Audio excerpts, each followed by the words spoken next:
quando aparecem, quando aparecem os fauvistas.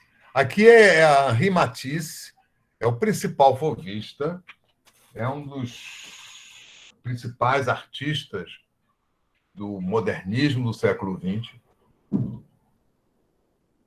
vai influenciar as gerações subsequentes, né?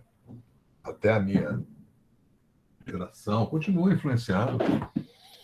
Ah, e o Matisse foi assim o grande rival de Picasso. E os dois se influenciaram mutuamente, disputavam assim grandes desenhistas. E esses artistas são de uma geração nova em que vai acabar a desaparecer o pintor de ofício, o escultor de ofício, e o gravador de ofício. O que significa isso? De ofício. Que a pintura era como fabricar sapato, como fazer móvel, como, vamos dizer, era um ofício que se fazia uma formação, no caso, na academia ou por fora, né? E que dependia, vamos dizer, de encomendas.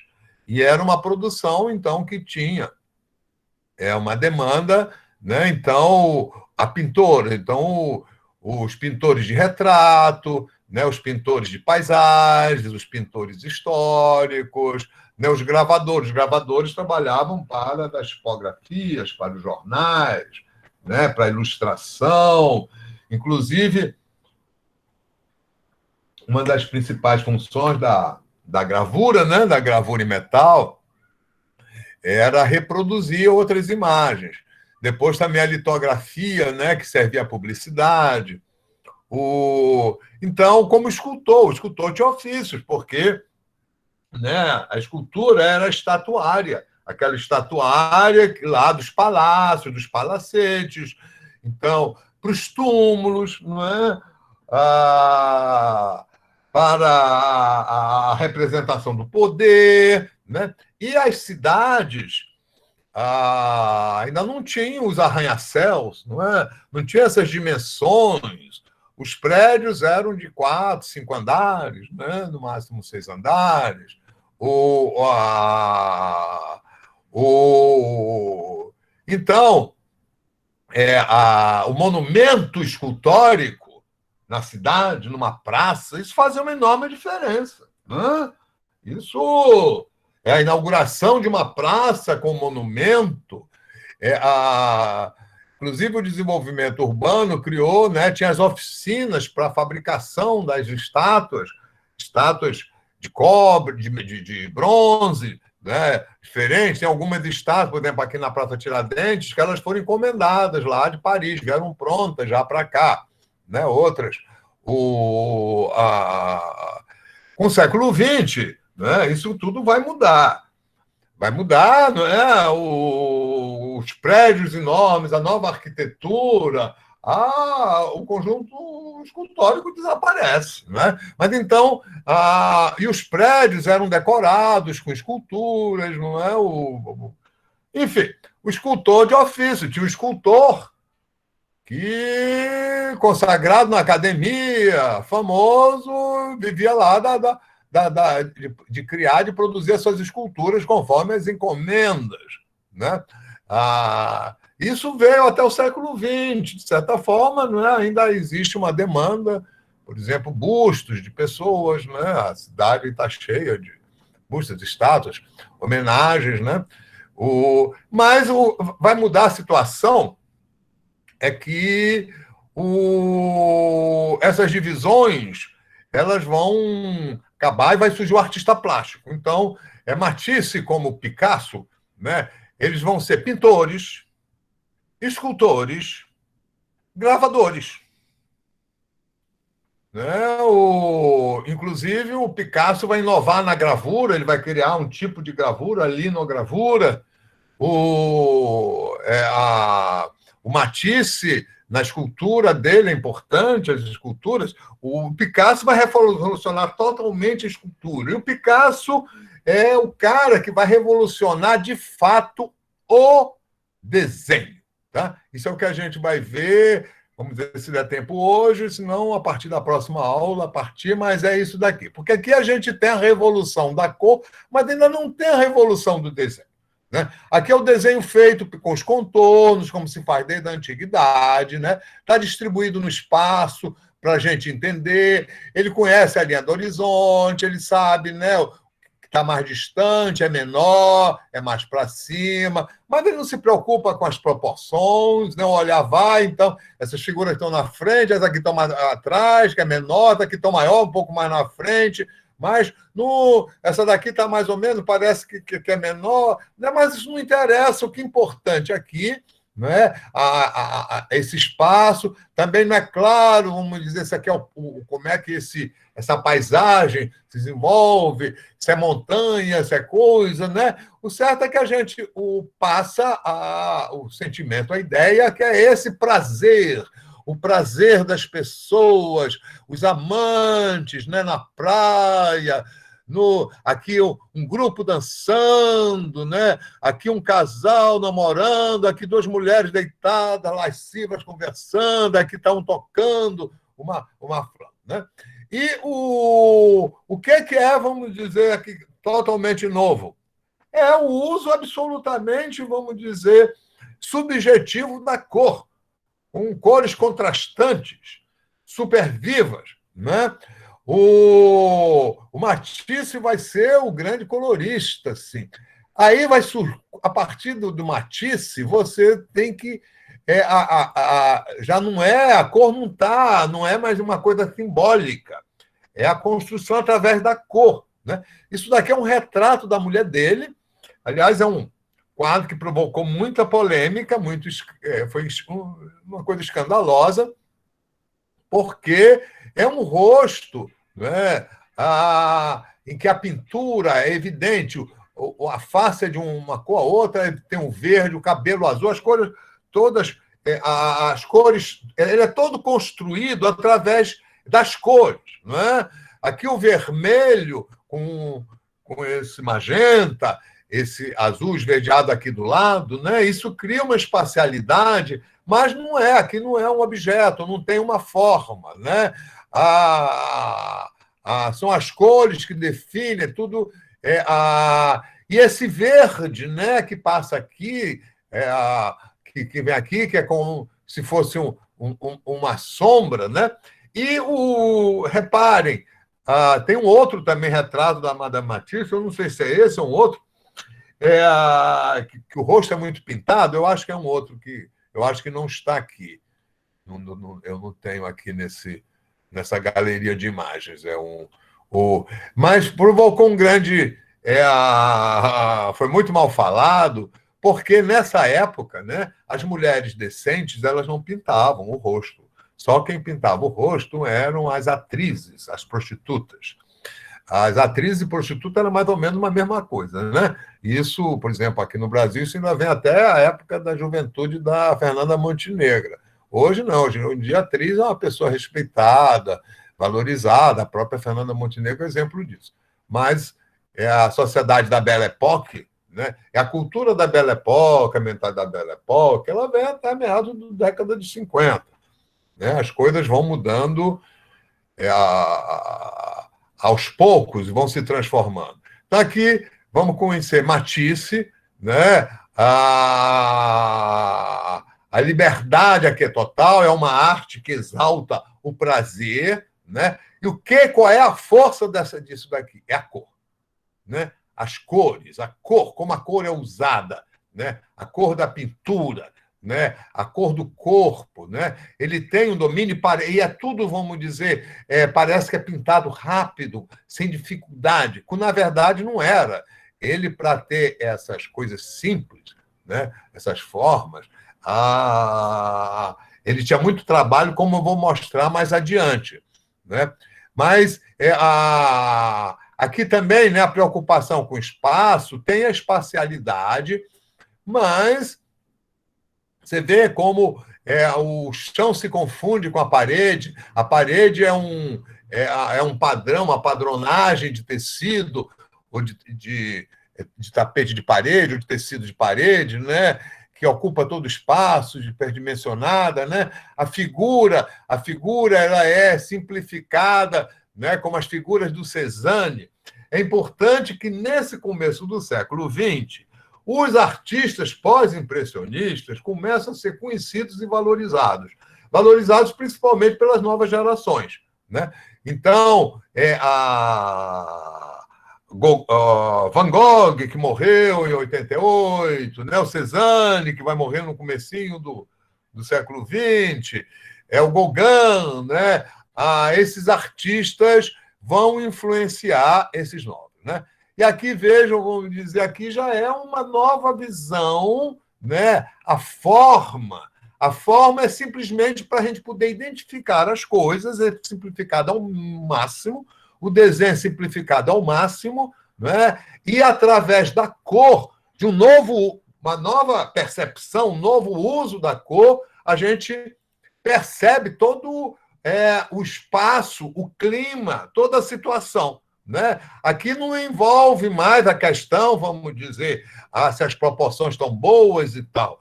Certo é que você vê um ambiente íntimo, né? Com azul agradável, né? Que tem uma cortina, tem um aquário com peixinhos vermelhos, tem flores, tem uma mulher nua, deitada, né? O trabalho dele é todo muito ligado à sensualidade, né? Ao prazer da vida. Aqui, né, um casal conversando, né? Ele tem noção de profundidade, mas para libertar a cor, né, de todos assim, os significados, essa profundidade, ele vai investir totalmente na cor, né? Inclusive a simplificação das figuras, a simplificação de tudo, né? E aí o abandono do claro escuro. Aqui não tem mais claro escuro, é um azul, né? Mas tem a pincelada. Aqui, né? Aqui, vamos dizer, a liberdade do desenho, embora seja um desenho que ainda tem a ver com a tradição, né? A tradição bidimensional, tridimensional, mas tem um uso da cor, um domínio. Esse daqui é um quadro famosíssimo, que é o Atelier Vermelho, Atelier Rouge, né? Que eu acho uma coisa maravilhosa, é uma coisa assim, o vermelho, né? O que é fantástico nesse quadro? Em primeiro lugar, o vermelho, né? Esse vermelho. Isso é um quadro grande, né? E como estão? Então, a gente tem aqui o espaço, é o interior do ateliê, você tem a mesa, com as coisas da mesa, os quadros pintados, telas ali, né? Um móvel, aqui outra cadeira, tal, né? Pelas linhas, e você vê um ambiente que não é possível, não é algo, vamos dizer, uma figura só da pintura, um ambiente, um ateliê, né? E essa cor, né? Então, aqui começa um novo conceito de cor que não tem mais a ver com simbolismo, que é a cor da antiguidade, da Idade Média, que ainda está lá, digamos, com os simbolistas, não é mais a cor local da pintura ilusionista, é um novo conceito que vai ser fundamental do século XX em diante, que vai ser a cor autônoma, né?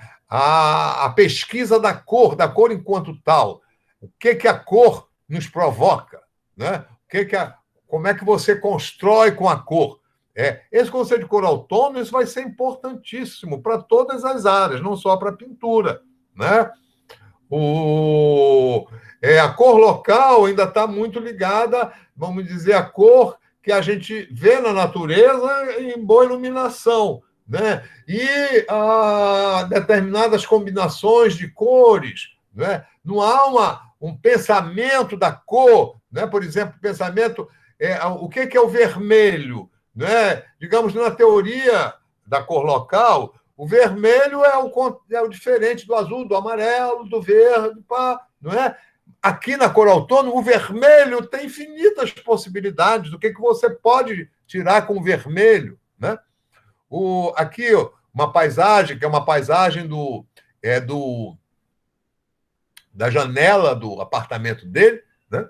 É uma paisagem que dá para a gente conhecer aqui a Catedral de Paris, né? A Notre Dame, aqui o Sena, né? Aqui uma ponte, mas a cor é totalmente maravilhosa, e é uma cor que passa aqui como passa o interior de um ambiente, né? Um ambiente fechado, quente, né? Aqui a cor que vai para o azul, né?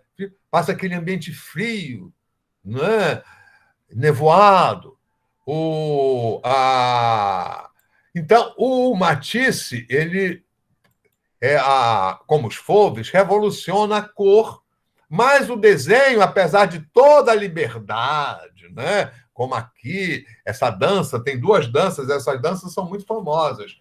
São painéis enormes, um está, eu acho que está em Nova York, o outro está na Rússia, né? Tem uns estudos, parece que estão em Paris. Aqui no Jardim Botânico tem de uma das versões dessa dança, né? Tem uma escultura feita a partir daí, que fica lá no Jardim Botânico. E aqui eu vou ilustrar o método de vocês, para vocês, um método de Matisse. Quer mais alguém? O método maticiano de criação. Isso daqui é um dos quadros mais famosos dele, é um nu enorme, né?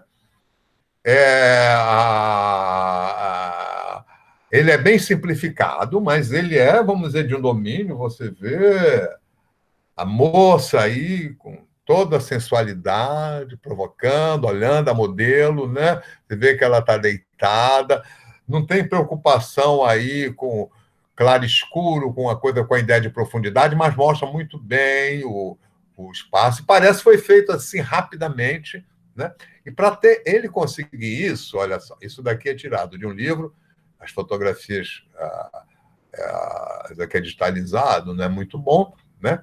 Mas isso daqui, esse quadro serviu para ilustrar o método dele de trabalho. A tela ela foi repintada e apagada inúmeras vezes. Isso daqui são algumas das versões,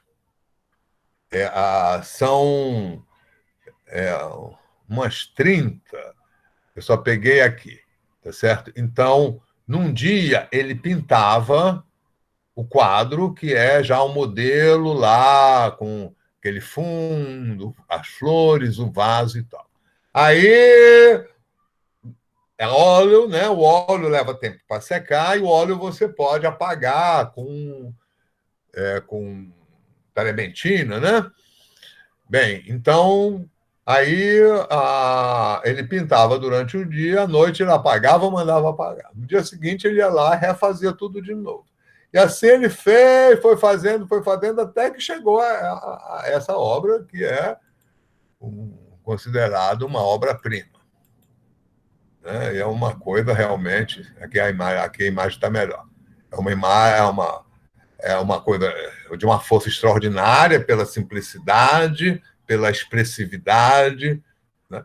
Bem, aqui é um outro, que é o André Derain, é um outro fauvista, em que, né, esse uso subjetivo da cor, né, essa cor autônoma, aqui não é, a cor não quer simbolizar nada. Então, por exemplo, aqui o vermelho não é para simbolizar sangue, né? O vermelho aqui no céu, aqui na água, né? Não, o quadro é construído com a cor conforme o artista sente, o artista tira as potencialidades da cor, né? E muitas vezes a cor, como ela praticamente sai do tubo, a cor, né? Então, esses contrastes violentos, isso para a época era algo chocante, né? Algo assim, críticos e, digamos, público, né, acostumados com a arte acadêmica, consideravam isso assim como provocação de pessoas que não eram artistas, que não eram capazes, então que queriam provocar.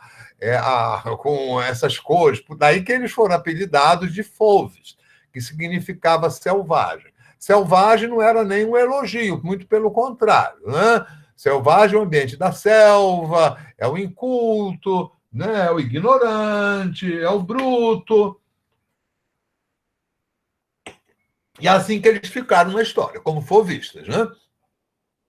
Aqui um retrato, e você vê, eles eram artistas que dominavam o desenho, mas que aí vão utilizar toda a liberdade do desenho para tirar o maior partido da cor. Aqui é ele pintando, né? Um autorretrato, essa liberdade da cor, né?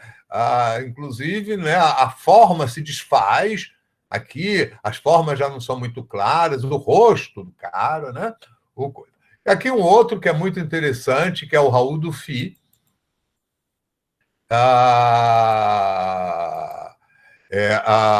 que é uma pintura assim, muito rápida, né?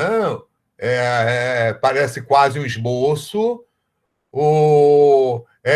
São cenas a partir, vamos dizer, da observação, mas não é para, vamos dizer, mais para captar a emoção, né? O que é o que o cara está sentindo, né? Utilizando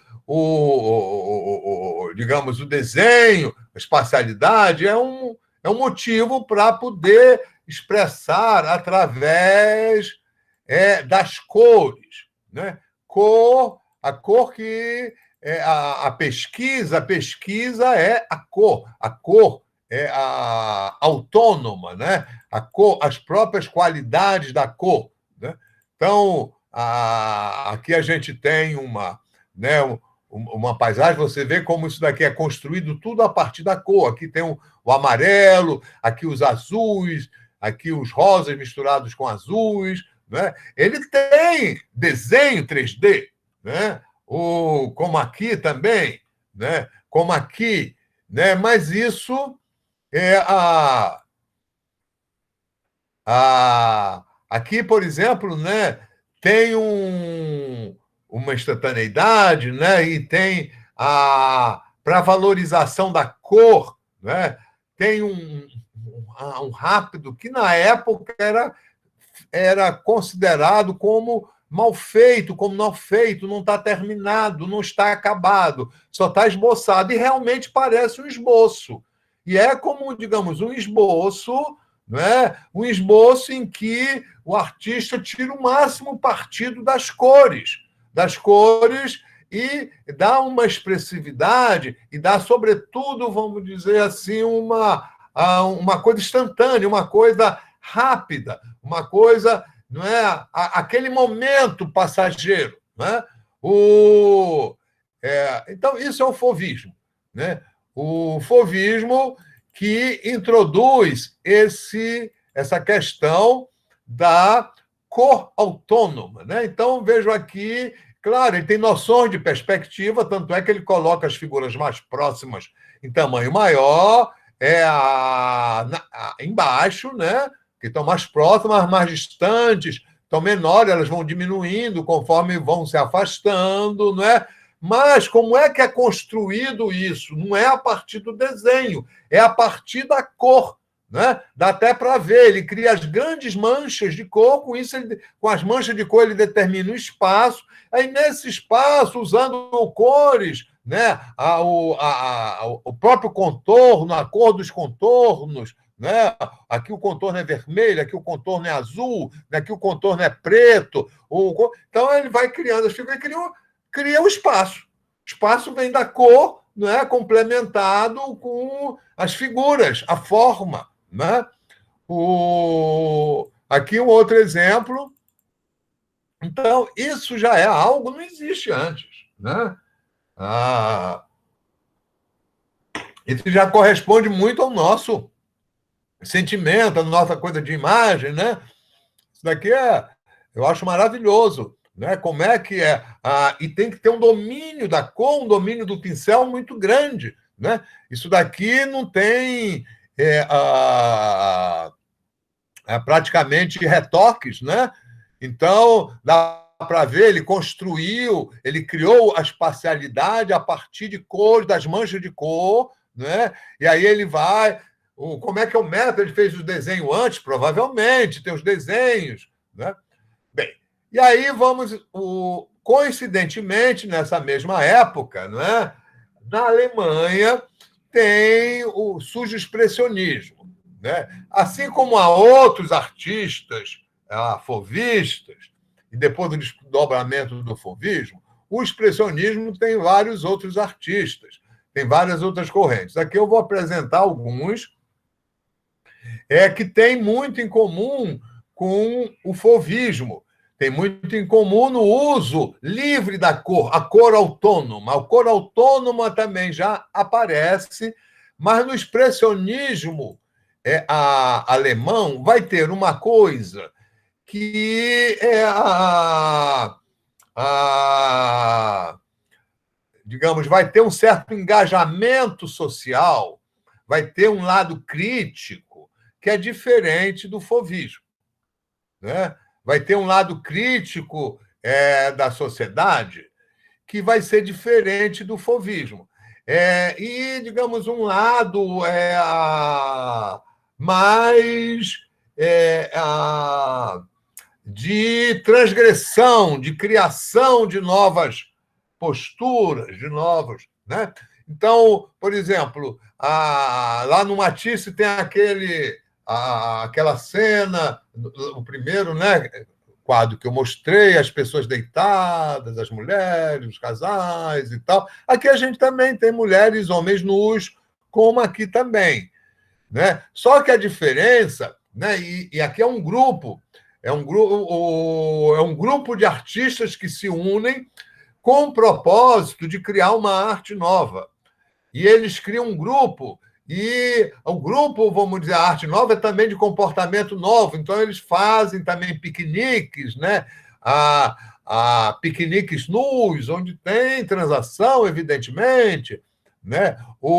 E tem um lado crítico que não tem no fauvismo, né? Esse lado crítico, além da cor autônoma, né? Isso vai ser muito importante para a arte do século XX, para a arte moderna, né? Aqui, né, a figura, o desenho é meio meio como caricatura, como desenho de humor, né? E tem além, vamos dizer, de exaltar o prazer hedonista, né? Porque esse começo do século XX, né, é a emancipação feminina que começa com a Revolução Industrial, aí ela vai avançar realmente no século XX, né?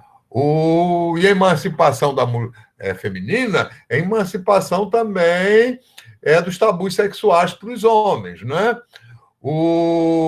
E o endereço que o pós-impressionismo, uma das correntes, trouxe pelo primitivismo, né? Lá o Gauguin, aquelas imagens idealizadas, né? E da experiência dele lá, dos nativos, nus, curtindo, sem os problemas, sem as restrições sexuais, né? Então, isso vai levar a um movimento cultural. O expressionismo, né? O fauvismo é um movimento puramente de pintura, mas o expressionismo, além de ser um movimento de pintura que tem um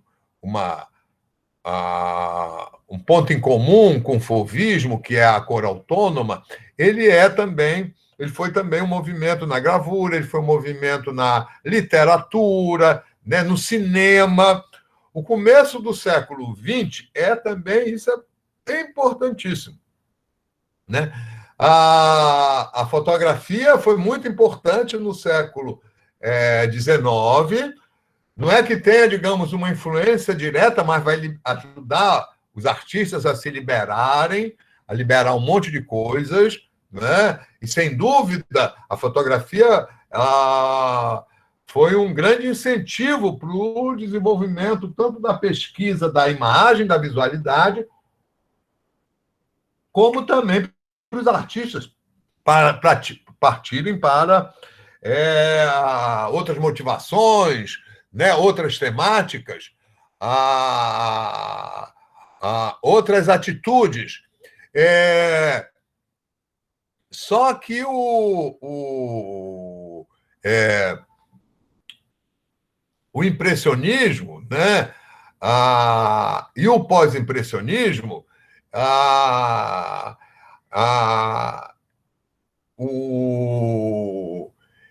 eles ainda é uma situação, né, em que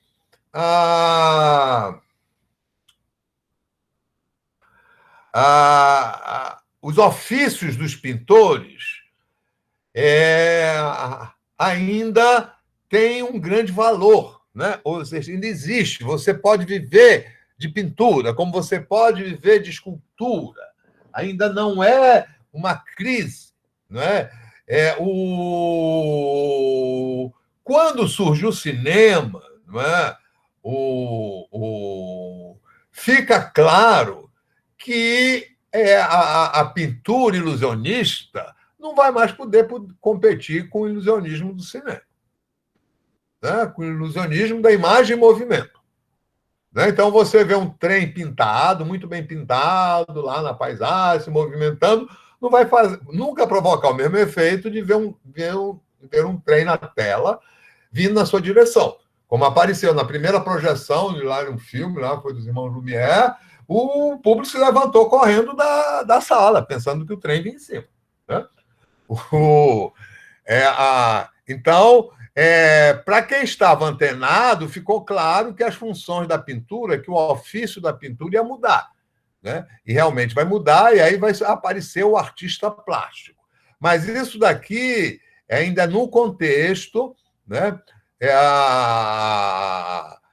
No contexto que o cinema está surgindo e o cinema vai se desenvolver. O cinema se desenvolve primeiro na França, na Alemanha e nos Estados Unidos. Né? Na Alemanha vai ser o cinema, isso vai ser nesse período do começo do século, né?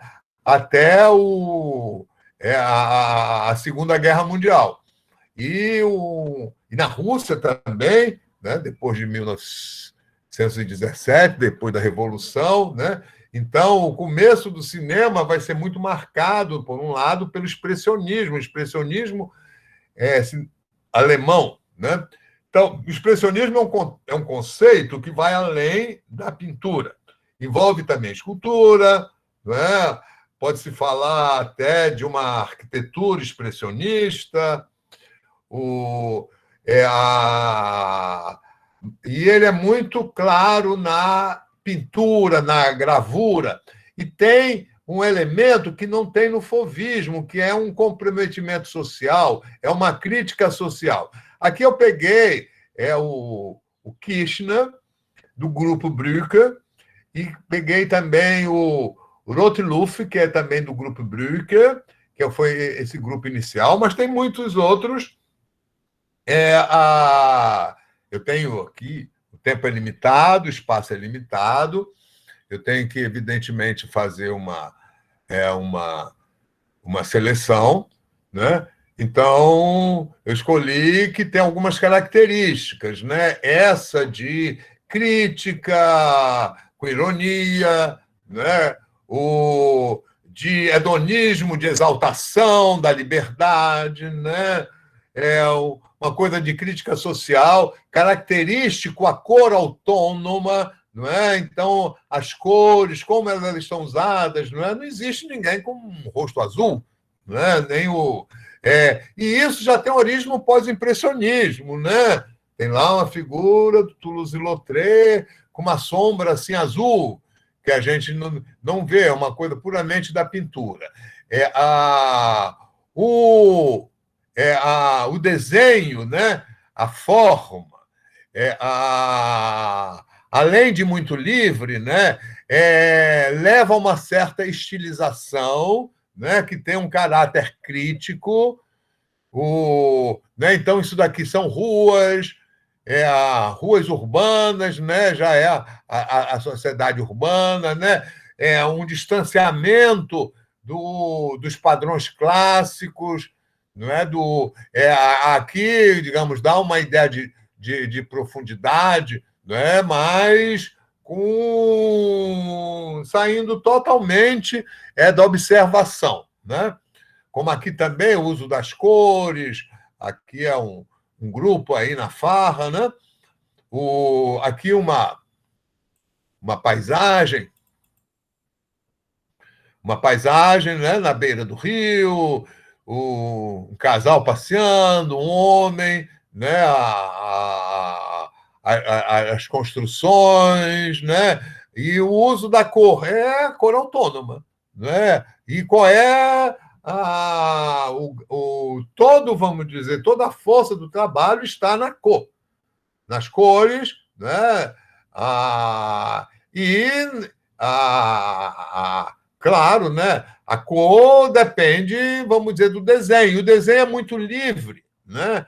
O expressionismo tem uma outra coisa, que é uma dimensão social política, que aparece aqui nesse autorretrato do Kirchner. Isso daqui, ele foi convocado para a Primeira Guerra, ele foi soldado, ele teve que ser soldado, e ele fez depois um autorretrato, ele vestido de soldado com uma mão amputada. Ele não perdeu a mão, não, mas ele fez autorretrato, né? Que digamos, é um simbolismo de o cara, como soldado, não pode pintar, né? Ele está aqui no ambiente fechado com uma mulher nua, deve ser uma prostituta, está aqui na frente está se olhando no espelho, ele está fumando um cigarro, né? A figura foge totalmente, né, do ilusionismo, dos padrões clássicos, né? E a força expressiva, né, das figuras, né, que é reforçada por esses traços, por essas simplificações, né, é muito grande e tem um sentido claro, né, político, de denúncia da guerra, né, a guerra como algo destruidor aqui, contra a criatividade. Aqui é um outro que eu escolhi também, o Luft, que é do grupo aqui do Kirchner, né, em que ilustra também essa questão da cor autônoma, né, e dessa liberdade do desenho, né? Então, com o fauvismo e o expressionismo surge a cor autônoma, né? Então, aqui, vejo assim, é um quadro todo construído com cor, né?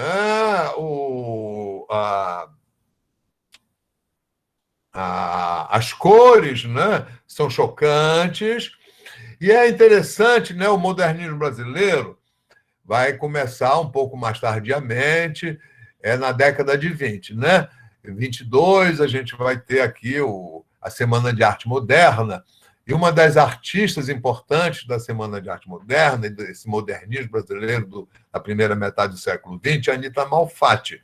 Foi uma artista que estudou na Alemanha, e foi muito influenciada pelo expressionismo alemão. E quando as telas delas foram apresentadas, né, nessa exposição, lá no Municipal de São Paulo, na semana de 22, e as críticas do Monteiro Lobato, a Anita Malfatti, eu acho que foram referentes à participação na Semana de Arte Moderna, ou é uma exposição que ela faz antes ou logo depois, mas as críticas do Monteiro Lobato, vocês conhecem o Monteiro Lobato, grande escritor brasileiro, somente de livros infantis. Ele classificou como pintura de uma maluca, de uma psicopata, de um negócio assim, foi uma crítica arrasadora, não é? Como isso daqui, uma pessoa normal não poderia fazer isso, teria que ser uma sentimental, né?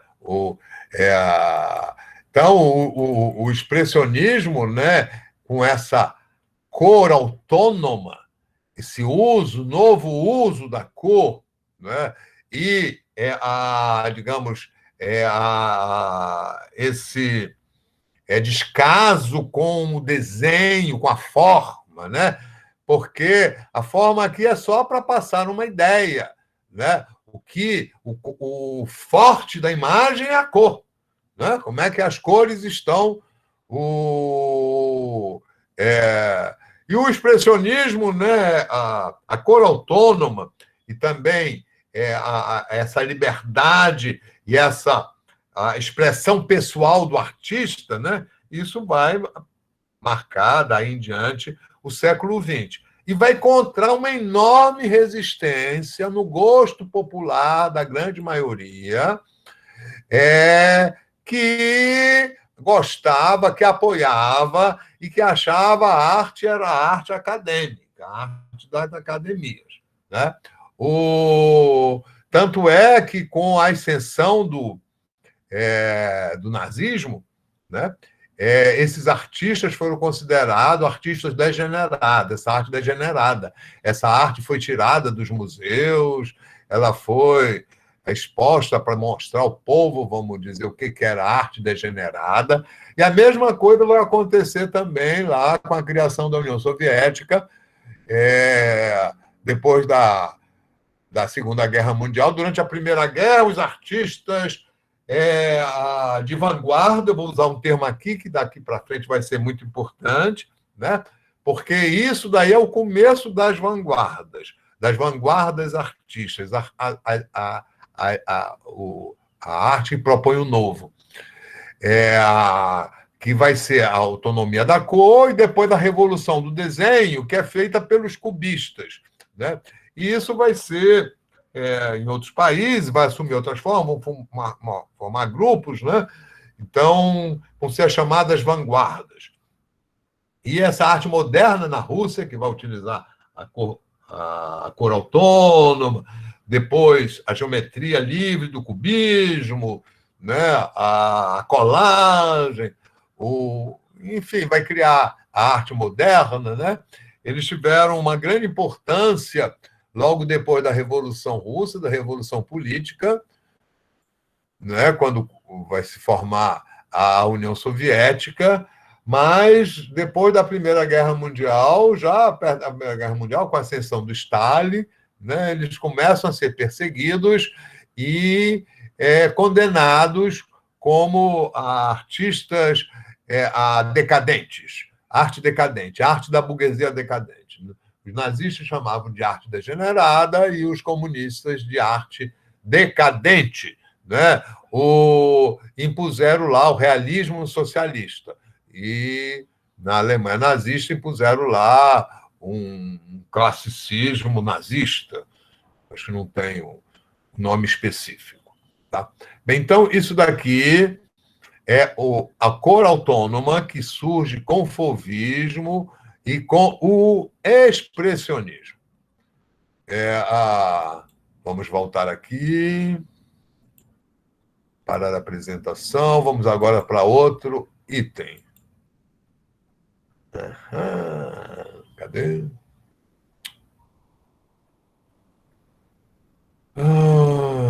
Cubismo. Bem. Então, a revolução da arte moderna, ela começa com uma revolução na cor. Essa revolução na cor começou com o impressionismo. 1.202.1.201.10829. Que diabo é isso? Página inicial. Ah, meu Deus do céu, entrou aqui, eu acho, um ajudante do Google, eu não pedi. Alô? Está todo mundo aí ouvindo, vendo a apresentação? Legal? Estamos sim, professor. Então tá. Então vamos aumentar aqui. Né? Então estamos no começo do século XX. E pronto. Meu Deus do céu, e agora? Onde é que eu tiro isso?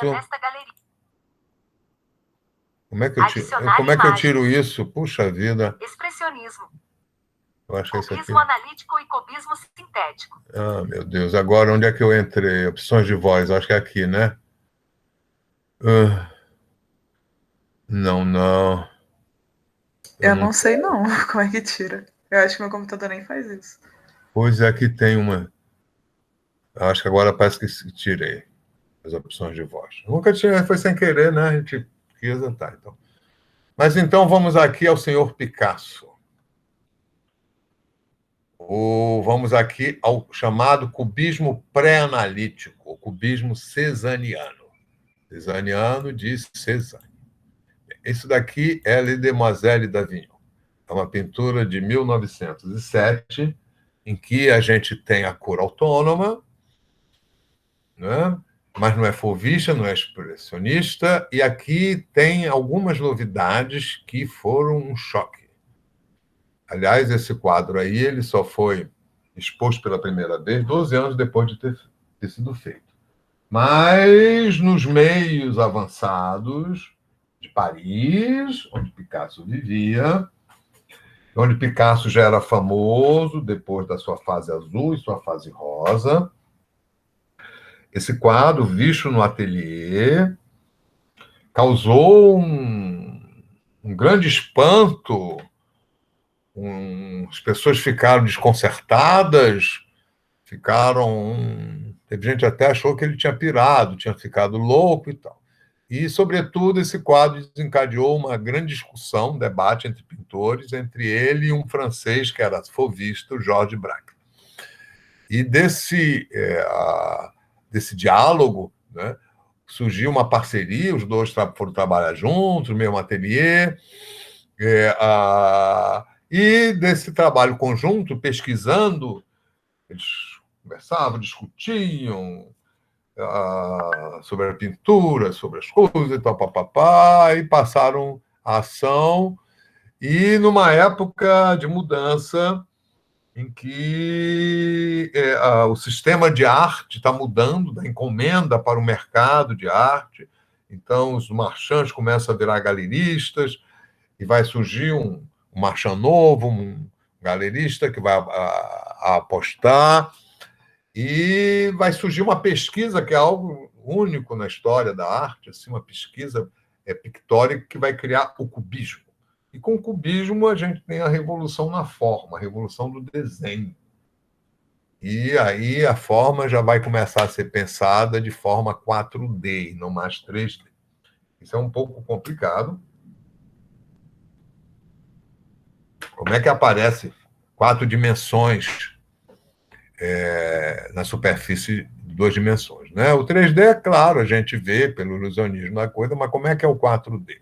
É uma coisa, digamos, é mais mental, né?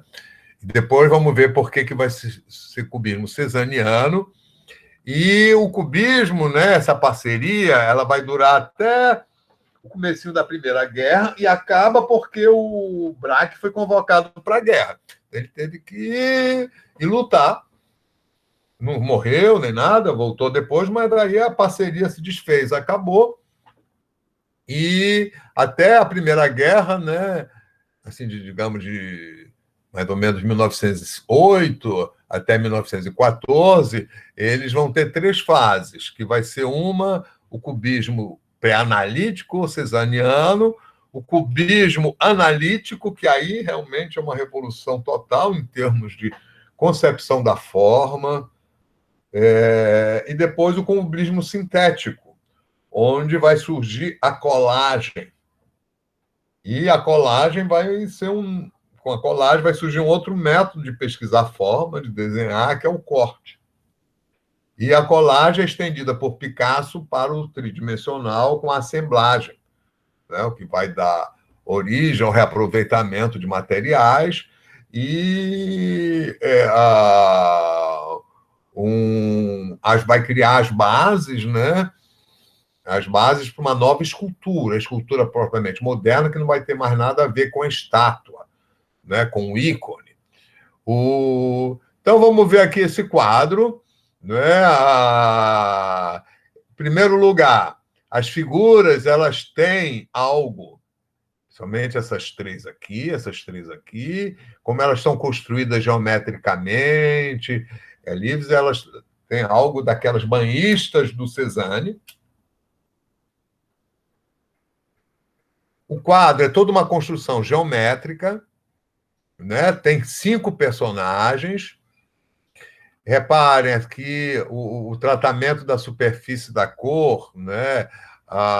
O espaço ele é todo geometrizado. Esse tratamento assim da superfície da cor é algo que tem assim a ver com El Greco.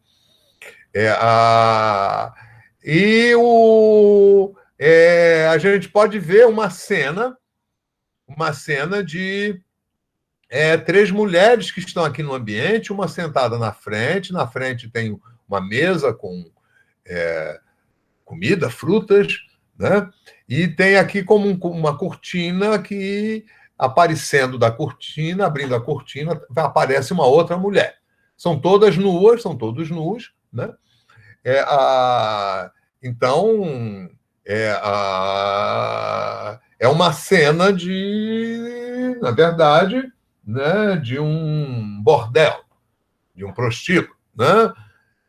Lembrem das figuras lá do Toulouse-Lautrec, né? Só que aqui o desenho é totalmente geométrico, né? Simplificado. E aí tem uma coisa, vamos dizer que até aí tudo bem, né? O cara, vamos dizer, avançou lá na geometrização, abandono do ilusionismo, mas aí tem uma coisa que chocante.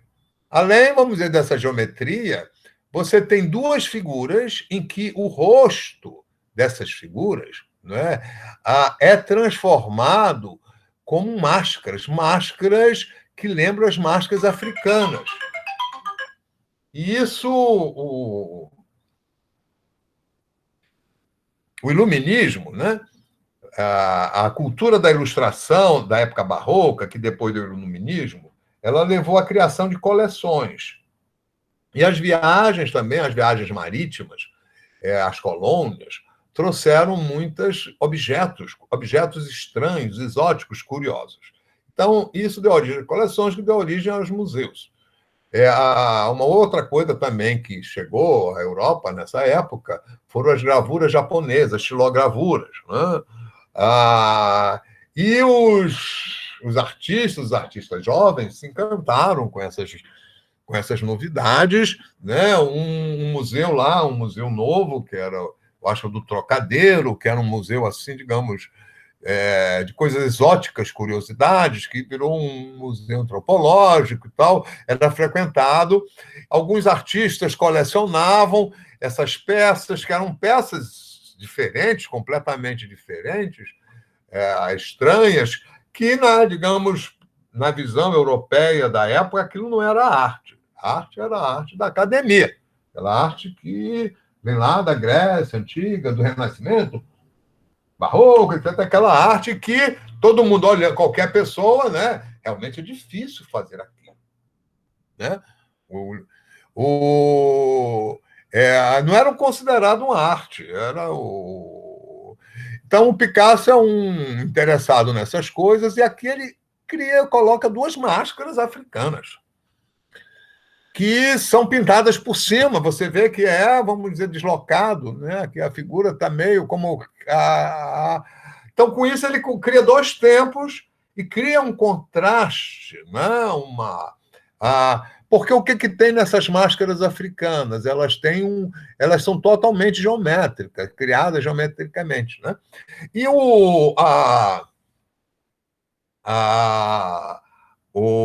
juntem as coisas, né?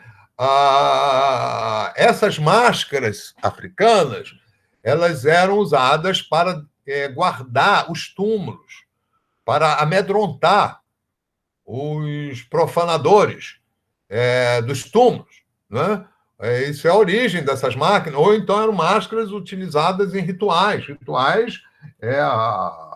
religiosos, né? Das muitas religiões tribais da África. E sempre tem um caráter assustador, né?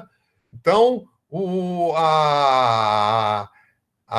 você tem 2 tempos e tem também uma referência, isso vai ser muito vai aparecer muito na obra do Picasso, né? Aos medos, aos horrores da época, né? Pela cena, pelo ambiente, é claro que isso daqui é um bordel, né? Um bordel como aqueles bordéis lá do Toulouse-Lautrec, né? Onde os homens com dinheiro vão se divertir, vão comer, vão jantar, beber, ter dança, né? E vão transar com as moças. E o que ronda, né? Isso aparece também num quadro lá do Toulouse-Lautrec, a sífilis, né? As doenças venéreas existem desde a antiguidade. Inclusive, lá tem um quadro do Toulouse-Lautrec, as moças sendo submetidas, elas levantando a saia, né, o vestido, para serem submetidas ao exame para ver se não estão com sífilis ou outra doença venérea, como blenorragia, né? Tem cancro, tem várias doenças venéreas. A promiscuidade leva à doença venérea, né? A doença venérea que é uma coisa terrível, além de muito sofrimento, pode causar a morte, é transmissível, né? Isso tem. E a sífilis é uma coisa que ronda. Aliás, a sífilis era um problema sério, grave, né? Transmitido pelo sangue. Então, você pode interpretar como, né, o prazer e o horror, o perigo que tem, né, de você ir lá no ambiente das moças, não é? Em que você tem moças lindas e atraentes e algumas que, no fundo, estão doentes, que elas trazem, né? Tem o horror. Então, né, elas têm a doença, a transmissão. E o importante aqui, né, o mais importante, é essa revolução formal. Aqui é todo geométrico, tudo é geométrico, né? E outra coisa que vamos dizer, essa superposição de imagens, né? Essas máscaras com o todo, que cria como que dois tempos. Picasso vai ser um mestre nisso, né? E vai ser... Isso daqui, então, é o cubismo pré-cesariano, que ele vai fazer um retrato e que tem, né, essa geometria aqui das máscaras africanas, né? Ele vai pesquisar, né, a forma a partir daí, com a cor autônoma, né? A cor não tem caráter simbólico, não é cor local. Então, isso daqui é o cubismo pré-analítico. Tem uma geometrização, a cor autônoma, né? E é a partir da geometria, né? Uma geometria que a gente já encontra lá no Cézanne, nas banhistas.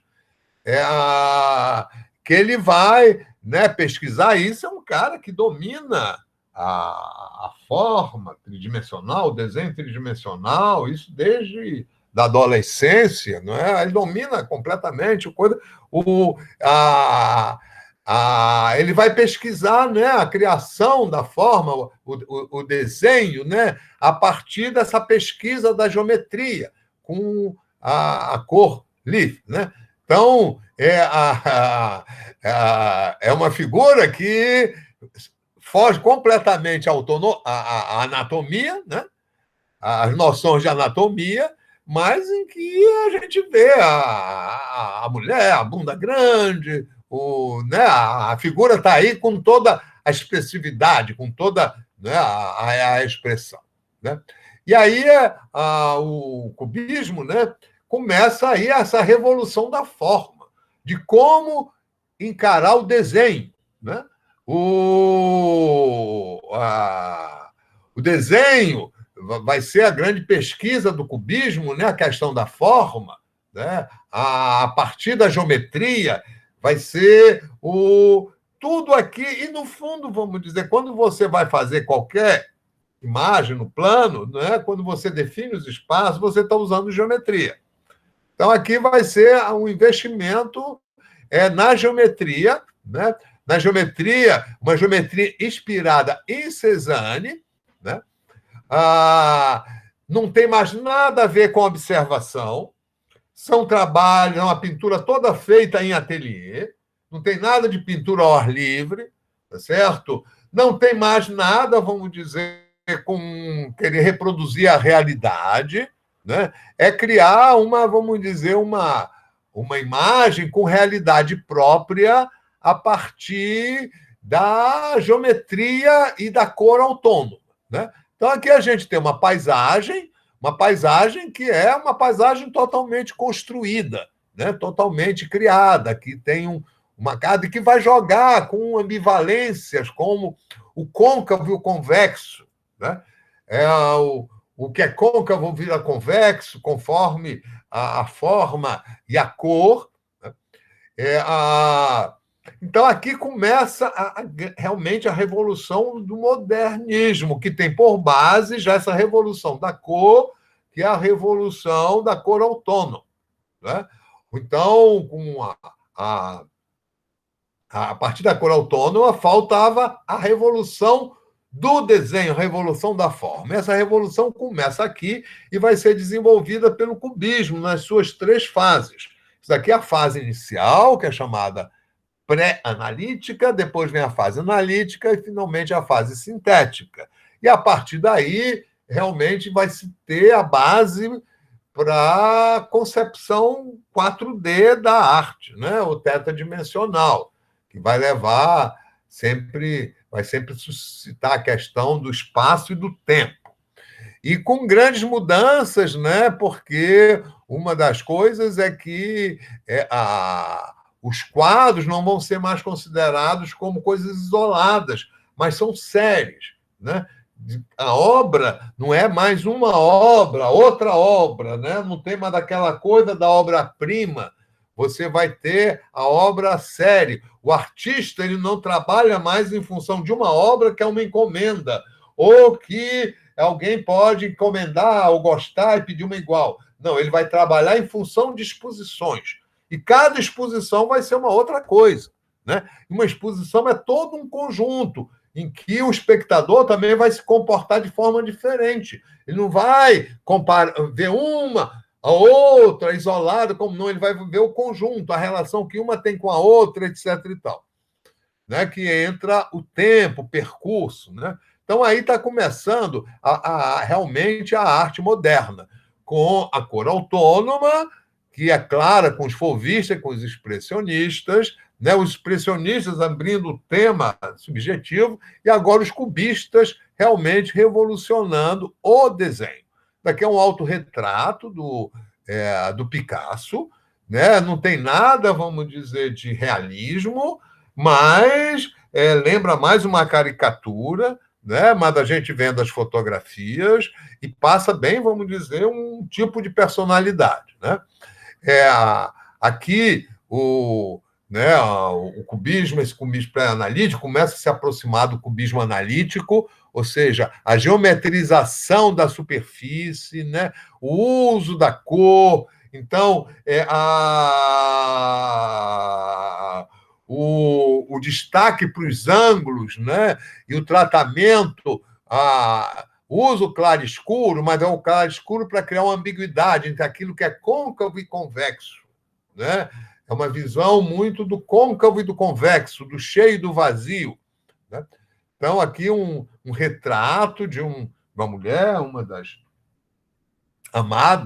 amantes do Picasso. Né?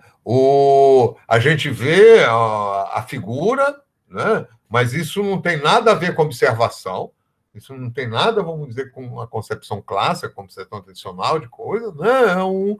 E como a forma se confunde com o espaço, é o mesmo tratamento geométrico, né? Mas tem uma expressão, tem algo de retrato. Né? Aqui uma natureza morta, a construção é totalmente geométrica, né? A gente pode reconhecer, né?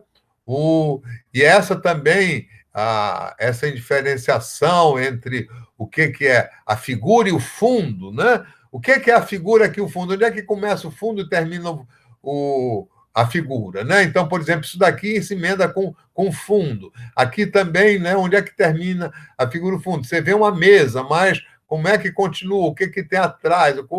Né? Essa problematização de figura fundo através da geometria,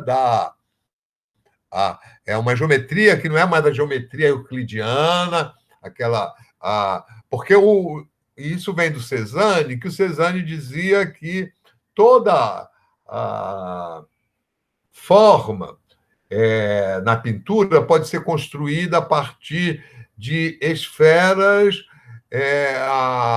cones e cilindros, né? E dá uma importância muito ao ângulo.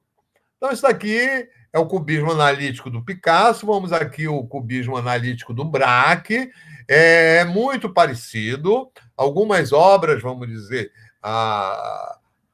se não for assinatura, você não sabe de quem é de quem, isso vai aparecer principalmente no cubismo analítico, na fase seguinte, que não vai dar para ver hoje, o tempo já está acabando.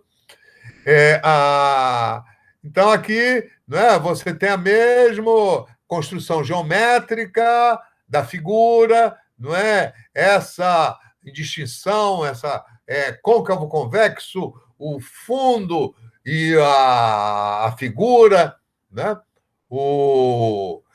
Aqui ainda é da fase dele ligada ao fauvismo, né? Que ele era um pintor fauvista, mas em que já tem essa geometrização da paisagem, né, do quadro, né, essa geometrização e também, vamos dizer, essa despreocupação com o que é fundo, o que é frente, o que é, né,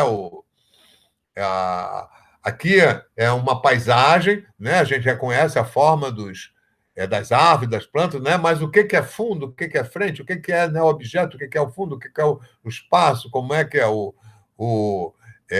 aqui uma outra paisagem, né? Você pode ver isso daqui indo lá para o fundo, para o final. É toda uma construção geométrica. Aqui a gente pode reconhecer os barcos, as casas, não é? Onde é que termina, onde é que começa? Não tem mais horizonte, né? Tem a superfície que ela é trabalhada prismaticamente, né? Através de ângulos, não é? Variando pela cor, que é o côncavo convexo, né? Reparem que aqui tem um uso muito especial do claro escuro, mais claro, mais escuro. Isso daqui é uma paisagem, aqui tem um muro, uma estrada que continua, né? Se confunde lá com os morros, as montanhas, as árvores, né? Aqui também é uma paisagem como uma cidade, né? É tudo geométrico, mas criando um volume através desses contrastes do côncavo e do convexo, né? Aqui mais uma, né? A paisagem. Então, isso daqui é o cubismo pré-analítico. Aqui começa, né? Porque a forma, o desenho é o ponto de partida, né? Então, qual é o ponto de partida? Aquilo que observou, você vai comparar as linhas com aquilo que você está observando, não é? Ou é já a partir de figuras pré-determinadas, né? Ou vai ser esse novo desenho, que é a base do desenho 4D, né? Vai ser uma pesquisa puramente geométrica da superfície, né? A superfície bidimensional ela vai ser pesquisada geometricamente. Aqui entra, né, uma influência da arte africana primitiva, né? Essa ligação dos novos museus, com também esse interesse pelas outras culturas primitivas, né, trazido pelos pós-impressionistas. E aí, com o cubismo, aí vai começar realmente a arte moderna, a revolução da arte moderna. Eu vou interromper a gravação.